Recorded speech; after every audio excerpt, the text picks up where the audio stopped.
Megastar Chiranjeevi 'Vishwambhara' సినిమాలో ఒక్క song, కొన్ని సన్నివేశాలు మాత్రమే చిత్రీకరించవలసి ఉంది. కానీ రిలీజ్ విషయంలో ఎందుకింత ఆలస్యం చేస్తున్నారనే ప్రశ్నలు అభిమానులందరిలోనూ లేవనెత్తనున్నాయి. అయితే పోస్ట్ ప్రొడక్షన్ పనులకు ఇంత సమయం పట్టే ఛాన్స్ అయితే లేదు. మరి అసలు విషయం ఏంటంటే, మెగా అభిమానులకు ఈ మధ్యన అస్సలు కలిసి రావడం లేదు. ఒకవైపు వరుణ్ తేజ్ 'మట్కా', రామ్ చరణ్ 'గేమ్ చేంజర్' తీవ్ర నిరాశపరచగా, మరోవైపు పవన్ కళ్యాణ్ సినిమాలు ఎప్పుడో రిలీజ్ కావాల్సి ఉండగా ఇప్పటికీ రిలీజ్ డేట్పై అయితే ఒక క్లారిటీ ఇవ్వలేదు మేకర్స్. అయితే 'విశ్వంబర' రిలీజ్ విషయంలో ఓ స్ట్రాటజీ మెయింటైన్ చేస్తున్నారట మేకర్స్. ఇంతకీ ఆ సంగతి ఏంటంటే, ఇప్పటికే రిలీజ్ అయిన ఈ సినిమా టీజర్కి చాలా నెగిటివ్ ఫీడ్బ్యాక్ అయితే వచ్చింది.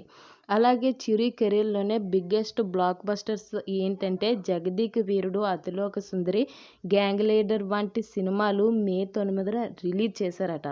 దీంతో 'విశ్వంబర'ని కూడా అదే తేదీని రిలీజ్ చేయాలని అనుకుంటున్నారు మేకర్స్. అయితే తాజాగా చిరంజీవి గారు హైదరాబాద్ చిలకలూరు సమీపంలో ఏర్పాటు చేసిన ఎక్స్ ప్రీమియం పార్కు ఓపెనింగ్లో ఆయన పాల్గొన్నారు.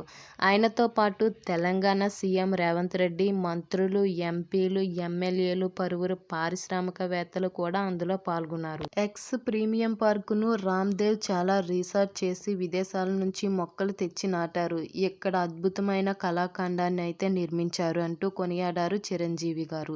ఈ పార్కును 150 ఎకరాల్లో అంతర్జాతీయ స్థాయిలో రామ్దేవరావు ఏర్పాటు చేసిన పార్కులో ప్రపంచవ్యాప్తంగా ఉన్న వేల జాతులకు సంబంధించిన మొక్కలు ఉన్నాయట.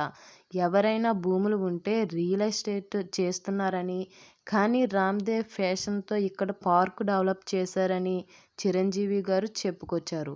వచ్చే చలికాలంలో ఇక్కడ సినిమా షూటింగ్ చేస్తారట మెగాస్టార్ చిరంజీవి గారు. అయితే చిరంజీవి సినిమా కోసం ఎదురు చూసే వారందరూ ఈ వీడియో నచ్చితే లైక్ చేయండి, మా ఛానల్ని సబ్స్క్రైబ్ చేసుకోండి.